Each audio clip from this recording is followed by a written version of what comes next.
wanting to experience more, and knowing that we're not meant to do this alone.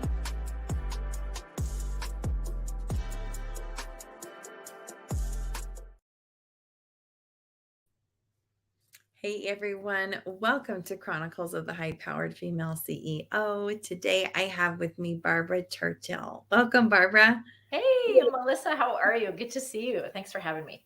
I'm so glad to have you. Tell our listeners how people typically know you. Well, I've been doing this a very long time, and I've had a variety of things. Most people know me as an executive coach for high achieving professional women in the corporate space and female entrepreneurs. I'm also an international speaker, so the work that I do is on executive presence. We help with confidence and imposter syndrome. We help them own their seat at the leadership table, which for women is super important because I'm for example, I'm working with a woman right now, and there's only 2 other women in the executive space on this massive company. And it's just like, we have to get more women in leadership roles. So I've had a varied career. I'm really not somebody who went that corporate ladder route because I didn't like being confined. I didn't want to just have to do one job, do college, go here, do this. But I have built and run 3 multiple 6 and 7 figure revenue companies, and they've all been very different in terms of industry. But the one thing that I absolutely loved about being an entrepreneur and still do is the flexibility and the flow that each has brought to me. And I think that has enabled me to build the kind of life that I want, build the kind of career. That doesn't say I don't work hard, because I do. But I love this common thread of working with people, helping them improve their lives, helping elevate women to the place that they really need to be and they were meant to be in. So, I've done a lot of different things. I love speaking. I've spoken to thousands and thousands of people on all of those topics. It's so much fun, and I love that connection piece. That's why I really keep doing it. I know we talked about one fun thing that I didn't hear you say, which is your TV spot. Tell us about your TV spot. Oh, yes. It's so funny because how we always sit and, oh, wouldn't it be fun to be on TV, or what, you sit in your dream world, right? Certainly when I was a kid, I did that. But every city has local television and stuff. And I, for 8 years now, have been a guest expert on one of our ABC affiliate shows here in the Twin Cities area of Minneapolis and St. Paul. And I come on with topics and give advice. And, some can be on parenting, some can be on confidence, some can be on how to work well with people, some can be on how to handle the holidays. It just depends on what their theme is. And I find it so fun in 5 to 7 minutes. This is how great coaching is, right? In 5 to 7 minutes, you can have a transformation. You can have an aha moment. And it's so much fun to do. I really enjoy doing it. Isn't that fun, guys? So I love that. She gave me some tips. I'm like pitching different different channels locally, and that's so fun. Okay, good. All right. So now that we have a sense of who you are, Barbara, tell us about what are some of the things that you hold sacred and precious? Oh, what a great question. I think connection for me, if you're just thinking about concepts, is connection for me is huge, and it always has been. And I think it has to be quality connection. I've never been great at doing that networking piece, where you're just kind of surfacey, tell me what you do, or answering the 3 questions. It's like, hey, Melissa, here's who I am. I want to know who you are. Let's have a deeper conversation. I can do the small talk, but connection to me is really, really important. And my family is very important. I came from quite a dysfunctional family where there was alcoholism and narcissism and stuff like that. So it was so important to me to create a family that was as far removed from that as possible, while still honoring some of the good stuff that came out of that, because every family has some good stuff. Mm-hmm. I am a big symbol person, so sunflowers to me are beautiful and they're powerful. They've got that great big stalk and they're strong, and it takes a lot of wind to change them. I look at my family as my field of sunflowers. and Mhm. they surround me. I've had some instances recently where I have needed some extra support, and man, they are there. Of course, it doesn't hurt that I'm the shortest one in my family now. So my three children, just tower over me. So I feel very, very, protected and supported. But my family's really, I think, the best thing. I can say all these lovely things about work and what I've achieved and, the awards I've gotten and income and all of that. But I'm telling you, at the end of the day, it's having that friendship with my adult children. It's having the conversation. It's my daughter loving to spend time with me as a buddy. I didn't have that growing up, and it makes me emotional. It is one of the joys of my life. My children are the joys of my life, and my husband and I laugh because it's not like little girls sometimes they always dream about getting married and their wedding. I didn't. I dreamt about having children. And he says, "Hey, I know I'm a fourth. I know I'm a distant fourth." And we joke about it, but it's so true because they are so important to me, and it's so fun to have them as adults. When they're littles, you just are trying to protect them and get their teeth brushed and all that stuff. But having adult conversations and sharing in their ideas and their viewpoints and watching them blaze their own trail without judgment about what I think they should be doing. I'm watching that too, right? Oh, do you think you should go this way because you're going this way? And it's like, it's their life. Let them do it. So I love that. We have brunch every Sunday with my dad, and it's just, I marvel at it every time. I'm just so incredibly grateful for that because it's really cool. I love that. And we spoke just briefly about your dad before we got on. So that image of your adult children and you and there with your dad. My dad has also, well, he has dementia. He has been diagnosed with Alzheimer's in particular, but we are watching him decline, and he's 91. God bless him. And he has episodes where it's very scary for him. But then he's also got he's spot on, and he can tell a story and he can chat with the kids and he just adores them. So I feel, even though it's a really heavy, sad situation, there is, it's that sunflower. There's always a bright spot. There's always something you can find in it. And there's a beauty in watching my children rally around him and envelop him. Right? It is. It's very it's emotional. Because he's always been the guy. He's the guy that you go to. He's the guy. And it's so lovely to watch my children envelop him, and now they get to be his team. Yeah. That just pulls at my heart. Oh my gosh. And I think there's something too about the contrast of watching someone kind of forget who they are, forget all that they've done, all that they've stood for, all their ideas and stuff, that contrast that makes you really become more aware to what's really precious to you. Yeah, totally. And watching this over the last couple of years, I have made decisions about my business and how I run it and what I want to do. Because I'm watching that, and it's like, no. I don't do anything that isn't in alignment with who I am.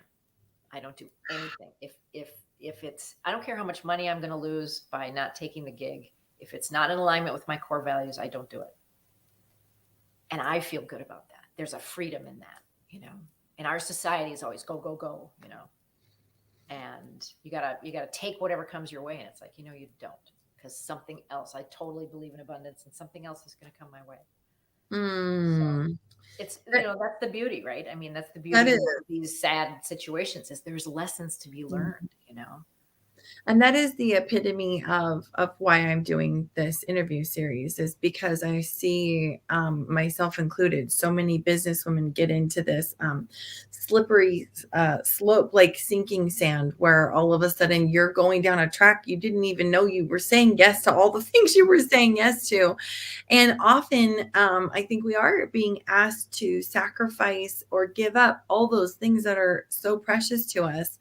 What was it for you in your life that had you go, wait a minute, I'm not going to do that anymore. I'm not going to sacrifice all these things that I hold so precious to me. Well, it's interesting. Our society trains women that we have to take care of the world. That's our job. Well, wow, no pressure. It's impossible to do that. And I really started, coaching. I love coaching my clients, but I also love self-coaching. And I have my own coaches too. And when we get out of alignment, we may not even have words for it, but we have a feeling for it. Our body knows when we're out of alignment with our core values, right? We know when we're doing something that goes against something we believe in, our value, those kinds of things. And our society says, strive and drive, more is better, get to the top yesterday. There's not even we don't even have any spaciousness about that. And that isn't in alignment with my values. My values is about slowing down and making connections and not go next. So I started to really pay attention to my body and what my body was telling me. And if I didn't know, I wouldn't make that decision. If it felt like a should or a need or an urge, you feel that in your body. It's like this pushing you, right? If it felt like that, that's not honoring that inner wisdom that we all have. And I was like, I'm not going to do that. And here's the great part. When you're in alignment and you make decisions from that space, everything just flows so much better. It's better than you could even imagine. But it's ingrained in us to take care of everybody. I put myself on my list first. It's not selfish. It's called self-love, right? Do you think you could have felt this kind of alignment and commitment the way you're describing it, even when you were 30 or 20 even? Oh, absolutely not. Because my goal was in my 20s, I'm just trying to figure out where I'm going to go and what I want to do because corporate didn't work for me. In my 30s, I'm having kids and I'm married and I'm, running businesses and all of that, trying to do it all. I believed in what was being trained. Do everything, be the perfect mom, the perfect wife, the perfect host, make all your food from scratch. I made finger paint out of vanilla pudding and I colored it just in case my kids put it in their mouth. Seriously, Melissa, come on. Really? Come on, right? Martha Stewart, nothing against Martha Stewart. It just doesn't work well for moms who are running a business and have littles around. Yes. So buying into all of that, I totally burnt out. And then I wondered what was wrong with me. There's nothing wrong with me. I was trying to fit a mold that I didn't fit into. And that's where you get that insight. It's like, wait a second, this doesn't work for me. I can create what I want and do it the way I want, and it'll work so much better. But women aren't trained to do that. We aren't taught that. It's so true. And I think too, I talk to so many business owners, female business owners who feel so much conflict because they aren't being the Martha Stewart mom, or because they are, but they don't feel the connection that they want with their kids. Like they're frazzled and fried all the time. But speaking to you from this perspective of now your kids are adults, like clearly, you made mistakes and do you have an example of because you just said, I love my relationship with my kids. So that says to every young mother who's in the stage that I'm in, there is hope, even if you are totally screwing up the whole thing, how did you mend those relationships or those areas where you did screw up and you had to make amends? So here's how I think, and I've told my children this. I'm very direct. I told my kids, listen, if the total of your therapy bills are less than mine, I've done my job. I mean, really. Nobody is perfect. We're all trying to be perfect. Perfect doesn't exist in humans because human beings are, they're flawed. We're human. We make mistakes. There's nothing. My kids know I'm not perfect. I mean, clearly they know I'm not perfect, right? And what I learned was that what do my kids remember? And, my clients are more in their 40s and 50s. And so they're doing the college thing and they're doing, and then how do we let go? I've learned, I've asked my kids, what do you remember? Do you guys remember when I used to do this? And they're like, no. We make ourselves crazy trying to do all of these things and be all the things and helicopter around and all of that. They don't remember that. You know what they remember? They remember when you tucked them in at bed and you crawled in and you read a book to them. They remember that feeling. Okay. They don't remember anything you buy them. It's gone. They remember the feeling. It's so true what Maya Angelou said, right? People don't remember what you say, they remember how you made them feel. And that's what it is. So yeah, you're going to make mistakes. Everybody's going to make mistakes, but hey, you keep the communication open and you chat with them. And it doesn't mean that we don't have arguments. It doesn't mean we don't disagree. It doesn't, whatever. It's fine. At the core, they know I love them no matter what. Doesn't matter what they do. I am their mother and I love them no matter what. I love them for who they are. Oh, I love that. And isn't that all we need, really, in the world? Everybody just needs that. I love you for you. Done. Yeah.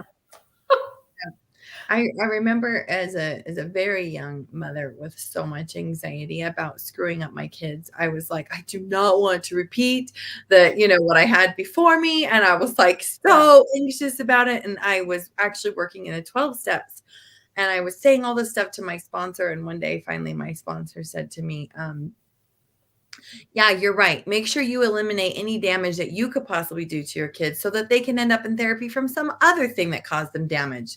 And I was just like, it's totally true. You're right. We have human brains, right? And we're going to make things mean things that they don't. Mm-hmm. And then we, it's never going to be. And here's the thing, if nothing ever happens to them, that's a boring life. It's true. That's philosophy from Finding Nemo. I'm just going to say. If nothing ever happens to little Harpo, then nothing would ever that's kind of happen to boring. him. Yeah. Right? So they have to, we have to build our chops. We can't live in a bubble. And there's so much we never learn when we're not growing, right? Have you ever been like in the flow and everything's going really good, and you're like, wow, look at all the lessons I'm learning. No. You're just loving life. This is great. It's when the brakes are hit, right? Mm-hmm. It's when something comes up and it's like, I got to deal with this now. You learn who you are. You learn where your strengths are. Love that. Yeah. So you find yourself, in a lot of ways, what you've described, having already, grown businesses and done, and then you're just doing what you love and your kids are out of the house and all of this. I think in some ways the world might describe you as having arrived. You're at the top, right? So, but in that, you're so cute. Yeah. My question is, what would you say that how the top feels different than what you would have expected it to feel like? That just makes me laugh. That just totally makes me laugh because being at the top, there's no arrival. And I do coach my clients with this too, around our mindset about, if I just get this, then. Yeah. Well, when you get there, if you've ever noticed success, right? When you have a goal and you slog and you work through it and you achieve it, nobody ever spends time there enjoying it. So, that was great. All right, what's next? What am I going to do next? And that's what our society tells us to do, right? Don't just stop. You have to keep achieving. So being at the top, I'm not at the top of anything. Here's the deal. There is always more for me to learn. There's always more depth. I'm not about splattering this way. I'm about going deeper this way. So that strive and drive energy just doesn't do it for me. I help my clients understand that they don't have to subscribe to that either. And here's how you can create the life that you crave by really looking at it and saying what works, what doesn't, and what do I want to do differently? And then deciding this is okay for me. Some people aren't going to be comfortable with that. That's okay. It's not their life. Right. Mm-hmm. So I don't ever say, it's like the Dalai Lama. Like I look at him like, okay, he's kind of arrived. He's kind of at the top, right? I mean, he's totally centered. I mean, the guy can, the rest of us mere mortals are just, chugging through life. And I never want to feel like I've arrived, because what does that even mean, right? Am I above people? I don't want that, because for me, connection totally trumps achievement. If I can connect with you and make a deep connection, even if it's in an elevator for a 30-second ride, that was a good ride. I love that. Yes. Yeah. I was on a walk with a friend, early morning, no makeup, you're sweaty and all of this. And there were men working, cutting down all these weeds and, fixing electrical poles and all of this stuff. And I stopped and I just said, hey, thank you so much for being out here. Have you guys got enough water? Do you need me to run and get, and they looked at me like, she's noticing us? What is happening here? Right? We just all want connection. So it's these little moments rather than the, accolade stuff. And it's not my gig. So when I get to the top, I kind of think then that'll be my last breath. Maybe, I don't know. I love that. Yeah. As we wrap up this interview, I have 2 questions that I love to ask all those that I feature here. One is, what feels vulnerable to you right now? Oh man. I think my dad, it's hard I feel like, that you've heard that term sandwich generation, it's women who either have families or, the kids are grown and now we're, people are taking care of their parents too. He's 91. He's an amazing guy. And there's a lot that goes with that. There's a lot of responsibility. There's a lot of emotion. There's a lot of grieving. They call dementia or Alzheimer's the longest goodbye, and there's a reason for that. And as somebody who has, geez, how can I fix this for you? I can't fix this. The best I can do for him is to be there when he calls and he doesn't know where he is to comfort him, is to take him on outings, is to just be with him and hold his hand and, connection. Yeah, it's hard. Thank you. Thank you for sharing that and for being who you are. I think it's not easy for anyone to watch a parent go through that, but I think to go through it with such an open heart is really beautiful. Yeah. It's hard, but you know what? It's what I have in front of me, and I get to choose how I'm going to deal with it. So, we all have that option, right? Yep. Yeah. So the final question that I want to ask you, again, just for us to get a peek at your heart, is tell us about a time in your life that has felt like the most fulfilling experience for you. Oh man. This is like, what is your favorite thing? What is the most fulfilling thing? Well, I know this is going to sound kind of cheesy. But I think being a mom, because it really shows me who I am as a person. It makes me come out of myself. It certainly has helped me in a lot of business type things. I have that natural nurturer in me. My kids call me a mama bear. But I'm protecting and I learned so much about the qualities that I have, and of all of the things that I've done, truly, that is I'm the most proud of, having 3 kids that I think are just amazing. And you know what? If a mom can't brag on her kids, nobody can, right? I think they're amazing, not for what they do in their world, but for the kind of human beings that they are. And I think we need to really focus more on that in our world rather than accomplishment. So, so true. Barbara, thank you so much for this absolutely beautiful window into your world, into how you see your life, and what you've created and what's really possible. I gained so much value from this conversation, and I know our listeners have as well. Oh, thank you, Melissa, so much. It's such a joy to talk with you. You have such great energy. I love that. Thank We you. could go on and on. I know. We really could. We really could. Thank you so much. You guys, if you enjoyed what Barbara shared, go give her a follow. Her link is in the description of this post and this video, and go give her a follow on social media. She is lovely, as you can tell. And any last words you want to share with us today? You know what? Just go out and be you, because the world needs you. Your version of you. Don't be trying to be anybody else. You know, you do you, authentically you. Beautiful. Thanks for watching, guys. Bye.